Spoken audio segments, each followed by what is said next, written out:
तो यहाँ पे आके सेफेलोकॉर्डेटा कंप्लीट हो गया। नेक्स्ट है फर्दर फाइलोजेनेटिक कॉन्सेंट्रेशंस इन हेमिकॉर्डेट्स। तो हेमिकॉर्डेट्स और कॉर्डेट्स के दरमियान में जो एवोल्यूशनरी रिलेशनशिप है ये थोड़ा डिस्प्यूटेड है, क्योंकि इसका जो फॉसल रिकॉर्ड है वो अभी कंप्लीट नहीं है। लेकिन इनके कुछ करैक्टर्स आपस में शेयर्ड हैं, यानी कि डॉर्सल होलो नर्वस सिस्टम और जो फेरेंजियल स्लिट्स हैं ये हेमिकॉर्डेट्स में भी पाई जाती हैं, कॉर्डेट्स में भी पाई जाती हैं। मतलब ये कि ये दोनों आपस में रिलेटेड हैं। तो ये स्ट्रक्चर में होमोलॉजी यानी कि सिमिलैरिटी क्यों पाई जाती है और कैसे पाई जाती है वो अभी तक मुतनाज़ है, उसके ऊपर ना मतलब कि कोई एग्जैक्ट एविडेंस नहीं है। हाँ, अपनी अपनी बहुत सारी थ्योरीज ज़रूर हैं इसके ऊपर। तो इनके अंदर इस तरह के डिफरेंसेस हैं साइनेपोमॉर्फिस, जिसकी वजह से कॉर्डेट्स हेमिकॉर्डेट से डिफरेंट हैं। डिफरेंसेस ये हैं कि इनके अंदर टैडपोल लार्वा आता है, नोटोकॉर्ड, पोस्ट एनल टेल और एंडोस्टाइल। तो ये वाली जो पिक्चर है सिमिलैरिटीज़ और डिससिमिलैरिटीज़ और ये किस तरह लीनिएज आगे जा रही है इसको डिस्कस करते हैं। फर्स्ट ऑफ ऑल ये जो लाइन तिरछी ऊपर जा रही है ये वाली, ये मेन लीनिएज है जिसके ऊपर डिफरेंट ग्रुप्स आते जा रहे हैं। तो पिछला ग्रुप जो था वो इकाइनोडर्म था, इनके अंदर वाटर वास्कुलर सिस्टम था और कैल्शियम कार्बोनेट का एंडोस्केल्टन था, यानी कि ये वो दो करैक्टर हैं जो इस ग्रुप के अंदर आए थे। उसके बाद ये लीनिएज आगे जाती है तो crown of ciliated feeding tentacles.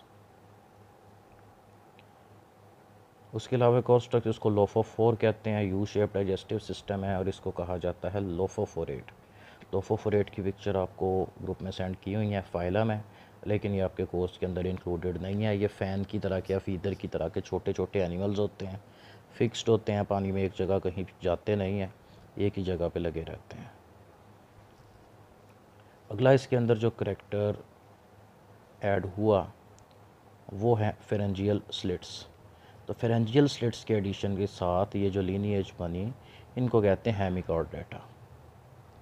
तो इनके अंदर बॉडी के 3 पार्ट्स होते हैं, हेड, कॉलर और ट्रंक या प्रोबोसिस, कॉलर और ट्रंक। उसके बाद इनमें ग्लोमेरुलस आया जो कि ब्लड को फ़िल्टर करने का काम करता है।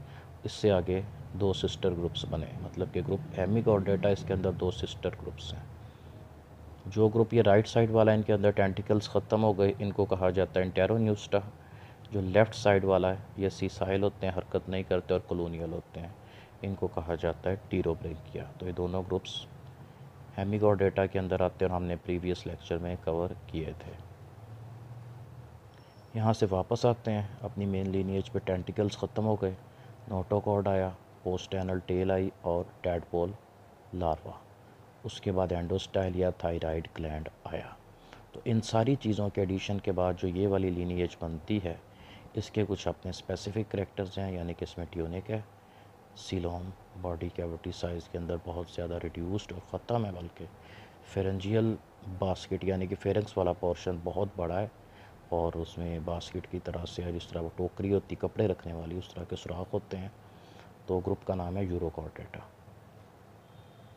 तो यूरोकॉर्डेटा मेन कॉर्डेट्स का ही एक आगे सब ग्रुप है और ये इसके स्पेसिफिक करैक्टर्स हैं।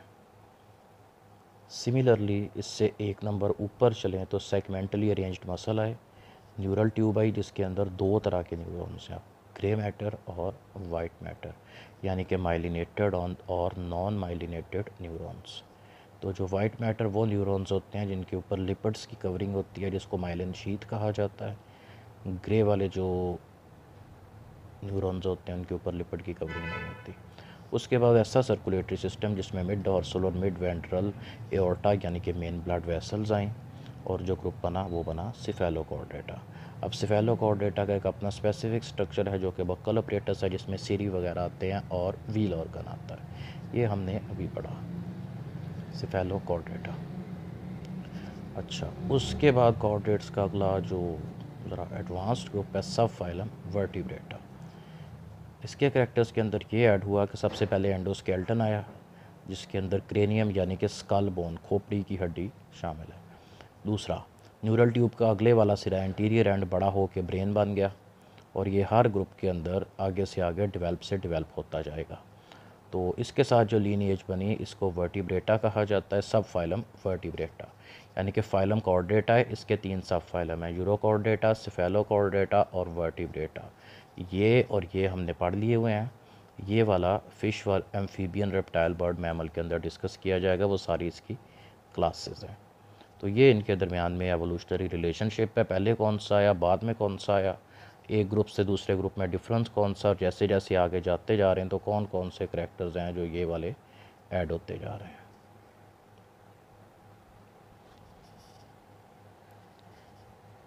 अच्छा, एक हाइपोथेसिस है evolution of chordates from sessile ancestors, कि जो कॉर्डेट्स हैं ये इस तरह के एंसेस्टर से बने जो बजाते खुद हरकत नहीं करता था, एक ही जगह पे लगा रहता था। एडल्ट यूरोकॉर्डेट्स का जो लाइफस्टाइल है उसको देख के कुछ zoologists इस चीज़ पे बिलीव करते हैं कि यूरोकॉर्डेटा और इकाइनोडर्मेटा इन दोनों का एंसेस्टर एक ही था, इस वजह से ये एक ही तरह के हैं और एक ही जगह पे सीसाइल पड़े रहते हैं।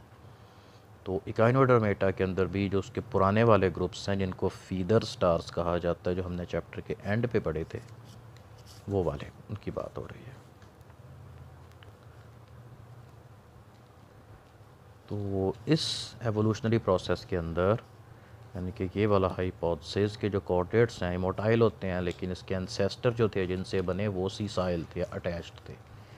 इसके अंदर एक टैडपोल लाइक लार्वल फॉर्म आती है, लार्वल मोबिलिटी, यानी कि लार्वा मूव कर सकता है और इधर उधर अपनी मर्ज़ी से तैर भी सकता है, लेकिन इसके जो एडल्ट्स हैं ये मूव नहीं कर सकते। उसका रिज़ल्ट ये निकला कि जब ये लार्वल स्टेज में होते हैं तो लार्वा तैर के अपनी एक्चुअल जगह से जहाँ वो पैदा हुआ है वहाँ से काफ़ी दूर चला जाता है। तो वहाँ पे पहुँच के फिर ये एक जगह पे स्टिल हो जाता है, मेटामॉर्फोसिस होता है और ये एडल्ट में कन्वर्ट हो जाता है। तो इसी वजह से फिर ये एक जगह से दूसरी जगह डिस्पर्स हुए, फैले। उसके अलावा एक इसमें दूसरा हाइपोथेसिस है, वो है पीडोमॉर्फोसिस। तो पीडोमॉर्फोसिस का मतलब ये है कि किसी भी एनिमल के अंदर वो भी लार्वल फॉर्म में होगा तो उसके अंदर सेक्सुअल मैच्योरिटी और सेक्सुअल रिप्रोडक्टिव ऑर्गन्स बन जाएंगे, यानी कि लार्वा सेक्सुअल रिप्रोडक्शन के कैपेबल होगा। अब इसी चीज़ को माइंड में रखना है कि लार्वा है और फ्री स्विमिंग है। दूसरा, लार्वा के अंदर आप सेक्सुअली रिप्रोडक्शन की कैपेबिलिटीज़ आ गई, तो इस वजह से वो रिप्रोड्यूस करेगा और अपने ही जैसे नए एनिमल्स को पैदा करेगा जो कि फर्दर पानी में तैर के बहुत दूर दूर तक डिस्पर्स हो जाएंगे और ये प्रोसेस चलता जाएगा। तो पीडोमॉर्फोसिस का जो प्रोसेस एनिमल किंगडम के अंदर कई ग्रुप्स के अंदर देखने में आता है, एम्फीबियंस के अंदर भी आएगा डिटेल से। तो ये हाइपोथेसिस ये कहता है कि शुरू में जो लार्वा बना था बाय चांस किसी तरह से लार्वा के अंदर पीडोमॉर्फोसिस का प्रोसेस हुआ, यानी कि लार्वा के अंदर सेक्सुअल मैच्योरिटी आई और वही लार्वा आगे जाके हायर कॉर्डेट्स का यानी कि फ़िश, एम्फीबियन, रेप्टाइल, बर्ड और मैमल वाला जो ग्रुप है उनका एंसेस्टर बना। तो खुश्की वाले एनिमल्स का तो नहीं कहा जा सकता, लेकिन जो पानी वाले कॉर्डेट्स हैं जिसमें फ़िश आती है मेनली, उसके बारे में ये चीज़ ट्रू हो सकती है।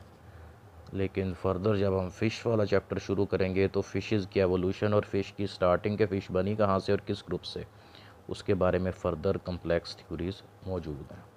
मतलब कई एनिमल्स का ज़िक्र है, उनके नाम आपके नोट्स पे बुक पे लिखे हुए हैं, पिक्चर्स नहीं है। वो वाला टॉपिक मैं आपको स्लाइड से पहले ही करवा दूंगा ताकि आप लोगों के माइंड में कंसेप्ट बन जाए। अगला इसमें पॉइंट आता है एवोल्यूशन ऑफ वर्टिब्रेट्स, यानी कि रीढ़ की हड्डी वाले जानवर जो हैं, कॉर्डेट्स की अगली तरक्की याफ्ता शक्ल वो कैसे बने। तो कॉर्डेट्स का जो सबसे तरक्की याफ्ता और सबसे बड़ा ग्रुप है वो है सब फाइलम वर्टिब्रेटा। इनके अंदर वर्टिब्रल कॉलम पाया जाता है, यानी कि रीढ़ की हड्डी जो कि छोटे छोटे पीसेस से मिलके बनती है, उन पीसेस को वर्टिब्री कहा जाता है, यानी कि जिसको रीढ़ की हड्डी के मोहरे कहा जाता है। तो या ये बोन के होते हैं, कुछ एनिमल्स के अंदर ये कार्टिलेज के होते हैं, और ये नोटोकॉर्ड की जगह पे वर्टिब्रल कॉलम आ जाता है। उसके बाद नर्व कॉर्ड यानी कि जो डॉर्सल होलो नर्वस सिस्टम, इसका एंटीरियर एंड अगला सिरा डेवलप होता है, साइज़ में इंक्रीज़ होता है, इसके अंदर फर्दर डिफ्रेंशिएशन और डेवलपमेंट होती है और ये ब्रेन के अंदर चेंज हो जाता है। इसके अलावा प्रोमिनेंट किस्म का हेड बनता है इनके अंदर और हेड के ऊपर स्पेशलाइज्ड सेंस ऑर्गन्स होते हैं। इसको कहा जाता है cephalisation process of formation of head. इसमें हेड बन भी रहा है और डेवलप भी हो रहा है। तो यानी कि formation of head, formation of brain, development of brain और formation of complex sensory organs. और उसके बाद वही कॉम्प्लेक्स सेंसरी ऑर्गन सारे के सारे इसके हेड वाले रीजन के अंदर इकट्ठे हो जाते हैं। रीज़न इसका ये है कि एक एनिमल जब इन्वायरमेंट में आगे मूव कर रहा है तो उसका जो हेड होता है जिस तरफ को वो उधर कोई मूव करता है। इन्वायरमेंट के साथ सबसे पहले उसका हेड कांटेक्ट में आता है और हेड के ऊपर ही सेंसरी ऑर्गन्स हों तो वो इन्वायरमेंट को बेहतर तरीके से देख लेते हैं, जज कर लेते हैं और अगर कोई ख़तरा है तो एनिमल को उससे बचा लेते हैं। अपना बॉडी प्लान अगर आप मुलाहजा फरमाएँ तो आपके बेटा जितने भी मेजर सेंस ऑर्गन हैं जिनके अंदर सेंस ऑफ स्मेल है, सेंस ऑफ टेस्ट है, सेंस ऑफ विजन है, सेंस ऑफ हियरिंग है, सेंस ऑफ टच है, ये सारे के सारे, सेंस ऑफ टेस्ट भी, उसके अलावा जो आपके ब्रेन है जिसने सारी इन्फॉर्मेशन को प्रोसेस करना है, सारी की सारी चीज़ें आपके हेड रीजन के अंदर हैं। क्योंकि ये किसी तरफ को चलते हुए आपका हेड है, ये इन्वायरमेंट के साथ सबसे पहले कांटेक्ट में आता है और चीज़ों को बेहतर तरीके से जज कर लेता है। यही प्रिंसिपल के ऊपर सारे के सारे एनिमल्स जो वर्टिब्रेट्स हैं वो बने हुए हैं। तो उसके बाद जो स्केल्टन होता है, स्केल्टन भी मॉडिफाइड होता है। स्केल्टन में अगले सिरे पे एंटीरियर एंड के ऊपर क्रेनियम या स्कल होती है जिसको खोपड़ी की हड्डी कहा जाता है। और उसके बाद जो वर्टिब्रेट्स होते हैं इनकी 8 क्लासेस होती हैं। तो कार्टिलेज और बोनी एंडोस्केल्टन में डिफरेंस की वजह से जो वर्टिब्रेट्स हैं इनका फॉसल रिकॉर्ड बहुत ज़्यादा मिलता है। क्योंकि बेटा रूल ऑफ द थंब ये है कि वो एनिमल जिसमें स्केल्टन पाया जाता है सख्त वाला, तो उसका फॉसल बनने के चांसेस बहुत ज़्यादा होते हैं। तो उससे पता चलता है कि कदीम ज़माने के अंदर जो जॉलेस फिशेस थी जिनको एक नेता कहा जाता है, ऑर्डोविशियन पीरियड में बहुत ज़्यादा थी, यानी कि आज से 500 मिलियन ईयर्स को 50 करोड़ साल पहले। तो उसके बाद जो अगला ड्यूरेशन है 100 मिलियन यानी कि 10 करोड़ साल का, उसके अंदर जो प्रिमिटिव जॉलेस फिशेस थी या आहिस्ता आहिस्ता ख़त्म हो गई और इनकी जगह पे डेवलप्ड और ज़रा बेहतर वाली फ़िशेज़ आई जिनको नेथोस्टॉम्स कहा जाता है। इनके मुंह में जबड़े पाए जाते हैं, इनका मुंह खुलता है, बंद होता है। तो इस ट्रांजिशन के ऊपर यानी कि जॉलेस फ़िशेज़ को मॉडर्न टाइप की फ़िशेज़ में कन्वर्ट होते हुए 10 करोड़ साल लगे। तो डिवोनियन पीरियड के एंड पे यानी कि 40 करोड़ साल पहले टेरेस्ट्रियल वर्टिब्रेट्स अपीयर हुए। तो इसी स्टेज के बारे में कहा जाता है कि लाइफ पानी से निकल के खुश्की पर आई और एम्फीबियन लाइक एनिमल्स थे जो सबसे पहले पानी में पैदा होकर खुश्की पे आना शुरू हुए और उससे ही लाइफ खुश्की पे आई। और वही एम्फीबियंस का ग्रुप फिर आगे जाके रेप्टाइल्स में कन्वर्ट हुआ जो खुश्की पे कम्प्लीटली रहने के लिए अडाप्टेड है। और वहाँ से लेके आज तक वर्टिब्रेट्स खुश्की के सभी हैबिटेट्स के ऊपर डोमिनेंट हैं, पाए जाते हैं हर जगह। तो ये इसके एवोल्यूशनरी पर्सपेक्टिव और फर्दर फाइलोजेनेटिक कंसिडरेशन हो गई। उसको तसल्ली से सुने और अगर इसमें से किसी बच्चे का कोई क्वेश्चन है तो आप लोग पूछ सकते हैं। Thank you very much and Allah हाफिज़।